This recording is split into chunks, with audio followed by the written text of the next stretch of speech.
Merhaba, ben Orkun. Konumuz kayak ve snowboard koruma ekipmanları.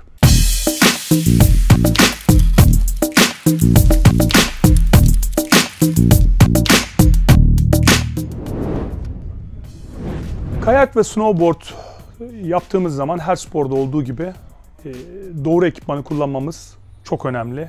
Bu tahmin ediyorum birçok yerde okuduğunuz ve duyduğunuz şeylerden bir tanesi. Spor dalımız ne olursa olsun.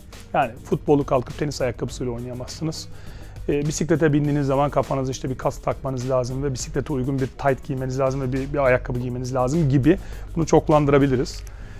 Özellikle kayak, snowboard gibi düşme içeren herhangi bir sporu aldığımızda bu tabii daha fazla önem kazanıyor.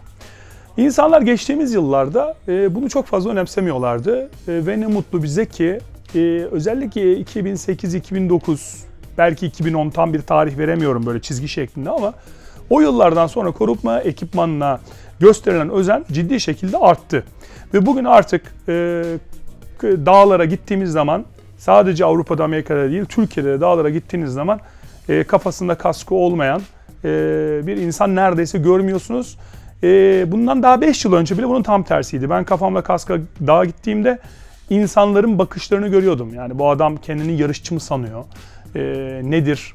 Artistik mi yapıyor kask takmış gibi bakışları ben hissedebiliyordum. Ama bu 5 yıl gibi ufacık bir zamanda aslında düşündüğünüz zaman çok kısa bir zaman bir sporun tarihinde. Bu tamamen değişti. Şu anda tam tersi. Kask takmayan insanlara bu adam deli mi? Niye kask takmamış şeklinde bakılıyor. Yani sanki motosiklete kask takmayan bir adama bakılıyor gibi bakılıyor ki doğrusu bu.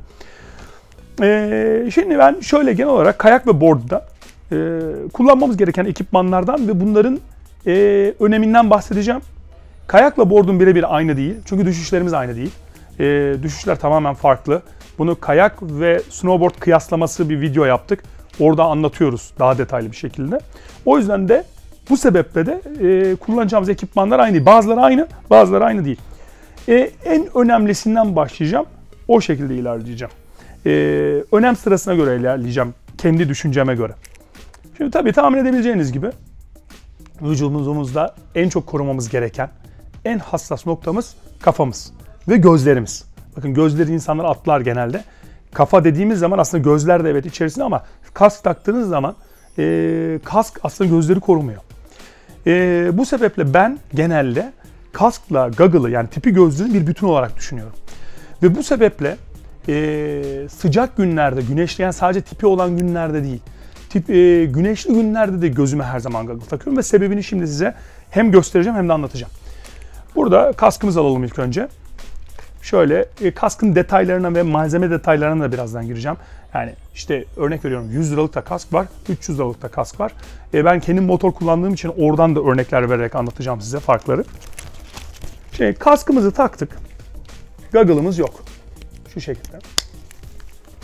Şimdi evet kafam, ensem. Çünkü o da içeride kaldığı için ensem. Herhangi bir çarpmaya, darbeye karşı kafam korunuyor her anlamda. Buradaki darbelerden kastımız bu arada sadece yere düştünüz ve kara kafanızı çarptınız değil. İnsanlar bazen böyle düşünüyor ve en azından eskiden böyle düşünüyorlardı. Diyorlar ki kafamı kara çarpsam ne olur? Fakat asıl buradaki önemli risklerden bahsediyorum. Kafanızı çarpabileceğiniz yerlerden. Karın altında görmediğiniz bir kayanın ucu, bir ağacın sapı veya düştüğünüz zaman yerdeyken ayağınızdan çıkan kayağın veya batonun kafanıza çarpması veya daha önce güvenli sürüş, dağlardaki güvenli sürüş ve güvenlikle ilgili bir video yapmıştık. Orada insanların birbirine çarpışabilme riskinden bahsetmiştik. Öyle bir çarpışma anında kafanızın korunmasından bahsediyoruz. O yüzden kask 360 derece kafanızı her yerden gelecek darbeden koruyor. Çok çok önemli. Korunmanızdaki en önemli bir kere. Birinci sırada kask var. Şimdi yüz ve gözlere geliyorum. Farkındaysanız kaskımı taktım ama gözlerim ve vücudumuzdaki en kırılgan ve en hassas ve tamiri belki de tek olmayan yerden bahsediyorum. Gözlerimiz. Gözlerimiz korumaya şu anda açık farkındaysanız. Tabi böyle kayamazsınız. Güneşli ve rüzgar var. Genelde insanlar ne yapıyorlar? Güneşli bir havada güneş gözlüğü takıyorlar. Müthiş yanlış olduğunu düşünüyorum. Hiçbir zaman yapmıyorum. Beni en güneşli havada, hava çok sıcakken gözümde bir tipi gözlüğüyle görürsünüz. Nedenini söyleyeceğim. Çünkü gözlerimi, burnumu korumak istiyorum. Ne yapıyorum? Bakın. Şu anda goggle'ımı taktığım anda gözlerim de tamamen korumada. Herhangi bir baton, kayak veya bir ağaç sapı herhangi bir düşmede, çarpışmada gözlerim %100 koruma altında. Sadece gözlerim mi? Aslında yüzümün neredeyse tamamı. Bakın yan döndüğüm zaman burnumu görüyorsunuz. Burnum goggle'ımın içine, yani gelebilecek bir darbede şu anda goggle'ım, tipi gözlüğüm burnuma gelebilecek bir darbeyi de engelliyor. Hatta ve hatta çeneme ve ağzıma gelebilecek bir darbeyi de. Çünkü darbe direkt ancak şu şekilde gelmesi lazım ki bu da çok istisnai bir durum. Ama genelde darbe şu şekilde gelecektir, çarpışma. Şu anda goggle'ım aslında gözümü, burnumu ve tüm yüzümü koruyor.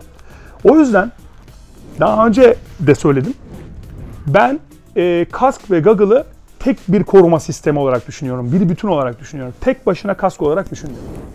Şimdi kaskta şu soruyu duyar gibiyim. Ya işte 100 liraya da kask var. Bu elimdeki kask yaklaşık 300 liralık bir kask. 300 liraya da kask var. Ben şöyle bir örnek vereceğim. Burada bu ürünü satan kişi olarak belki hani fiyat anlamında objektif olmadığımı düşünebilirsiniz ama o yüzden bu örneği vereceğim. Objektif olduğumu anlamanız için. Ben motosiklet kullanıyorum hayatımda, günlük hayatımda.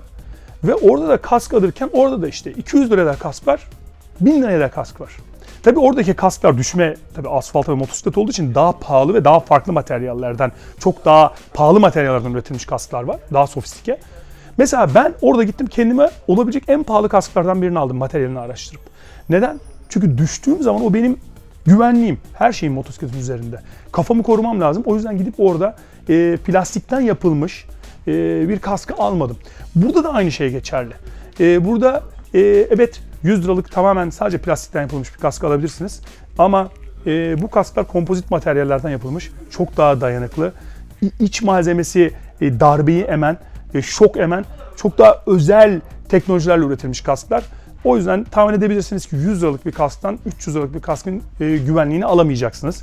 O yüzden iyi bir markanın, işte bu mesela Anu'nun yani Burton'un bir kaskı, burada duran Rossион'un kaskı, Salomon'un kaskı gibi iyi bir kayak markasının kaskını almanızı tavsiye ediyorum. İşte bazen görüyorum gidiyor işte adam lüks bir otomobilden iniyor ama işte gitmiş çocuğuna mesela kahveciden 70 liraya kask almış. Ben bunu tasvip etmiyorum, onaylamıyorum. Israrla da üstüne basarak duruyorum. Lütfen kaskınızı hem çocuğunuz için hem kendinize düzgün bir kask satın alın. Gözlük, burada koruma özelliğinden bahsettiğimiz için gözlüğünüzün kalitesi, çeşidi o kadar da olağanüstü önemli değil. Ama iyi bir gözlük, kırılmayan bir lens sizi çok daha fazla koruyacaktır böyle bir çarpışma anında. Kask ve goggle'ı kenara koyuyorum. Şimdi bana göre ikinci önemli korumaya geçiyorum ama bu şu anda snowboard için daha önemli aslında. Çünkü kayakta genel anlamıyla kask ve goggle'ınız sizin ana koruma ekipmanınız. Düşüşleriniz sola ve sağa olduğu için bunun dışında çok fazla bir koruma ekipmanına ihtiyacınız yok. Belki şu elimde gördüğüm sırt korumayı kullanabilirsiniz. Ben sırt koruma kullanmıyorum. Onun yerine sırt çantası kullanıyorum. Çünkü o da aynı şekilde sırtımı, bunu sırtınıza giyiyorsunuz. Şu şekilde sırtım olduğunu düşünün buranın. Şu şekilde sırtınızı komple, omurganızı koruyor. Bu tarz sert malzeme içeren kayak ve snowboard'ta kullanılacak sırt çantaları var. Sırt çantasının ben zaten kayak ve snowboard'ta çok önemli olduğunu düşünüyorum. İçinde malzeme taşıdığınız için. Aynı zamanda sırtı da koruyor. O yüzden böyle bir eğri, ekstra sırt koruma kullanmıyorum. Sırt çantası kullanıyorum. Bunu kullanmak opsiyonel. Yani şunu demiyorum size.